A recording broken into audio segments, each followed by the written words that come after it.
veux ces scènes, maudit téléphone, tu manges jamais. Oh. Mes chers amis, bonjour à tous. Bienvenue à un autre épisode de votre émission préférée où nous redécouvrons les crimes les plus intéressants et les plus fastidieux que l'histoire québécoise ait nous proposer. Et aujourd'hui, j'en ai un pour vous qui va vous tenir sur votre chaise pendant les 5 prochaines minutes. Replongez-vous il y a de cela maintenant 20 années dans l'histoire de cet enseignant secondaire assassiné, empoisonné, à même son local de classe. C'est ici même, dans cette école secondaire du centre-sud de la région de Montréal, qu'a été assassiné le 15 mai 1997 Alfred Choquette, enseignant de mathématiques. Comme vous pouvez vous en douter, chers téléspectateurs, être sur les lieux du crime 20 ans après les incidents ne m'a pas permis d'apprendre beaucoup de choses de plus sur les événements.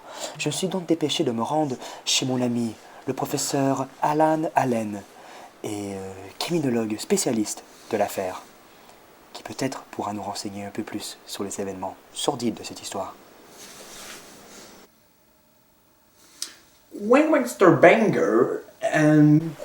Cette histoire se déroule dans une école secondaire de la ville de Montréal où est retrouvé mort un professeur de mathématiques, M. Alfred Choquette. 2 enquêteurs sont placés sur l'affaire et réalisent bien assez vite que le professeur a été empoisonné. Ce qu'il y a de particulier à cette affaire est que le professeur en question était détesté de tous autour de lui. Autant ses collègues que ses élèves le haïssaient au point de vouloir la mort de cet ignoble personnage. Ainsi, toute personne élève ou du corps professoral se retrouve suspecte aux yeux des pauvres et débordés enquêteurs.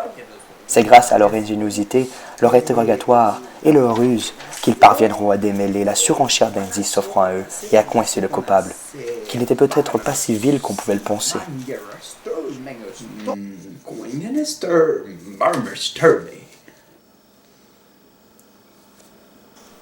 N'ayant pas eu accès à la même traduction que vous, je dois avouer, chers téléspectateurs, que je n'ai que très peu compris le criminologue Alan Allen. Il m'a donc suggéré l'œuvre de Robert Soulière qui raconte entièrement l'affaire à la manière d'un roman policier, où on suit l'enquête et les interrogations d'un des enquêteurs comme si nous l'incarnions nous-mêmes. Le roman intitulé Un cadavre de classe nous met dans la peau de cet enquêteur que le texte ne nomme pas. Je dois dire que j'ai été agréablement surpris par le livre, qui mêle les contraintes du roman policier au style particulier de Robert Soulière. En effet, on retrouve dans le roman des passages légers, empreints d'humour, et à d'autres moments, l'auteur donne tort à ses mauvaises critiques littéraires en se permettant un travail sur le style, la langue et ses sonorités, et même un intéressant travail sur la narration avec une alternance de voix. Mais la réelle force de ce roman est l'objectif recherché par son auteur de donner le goût de lire.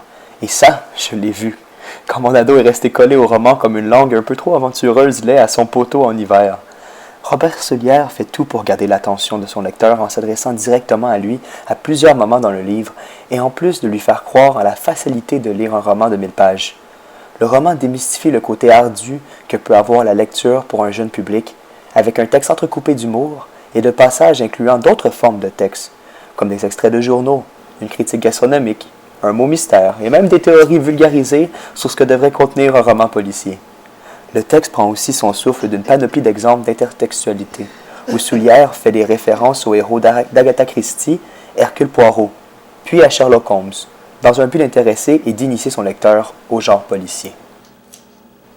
Il faut prendre ce roman comme en étant un d'initiation au genre, et Robert Soulière fait cela mieux que quiconque en installant une relation de confiance entre lui et son lecteur, qui donne le goût de poursuivre le récit, et même peut-être sa suite.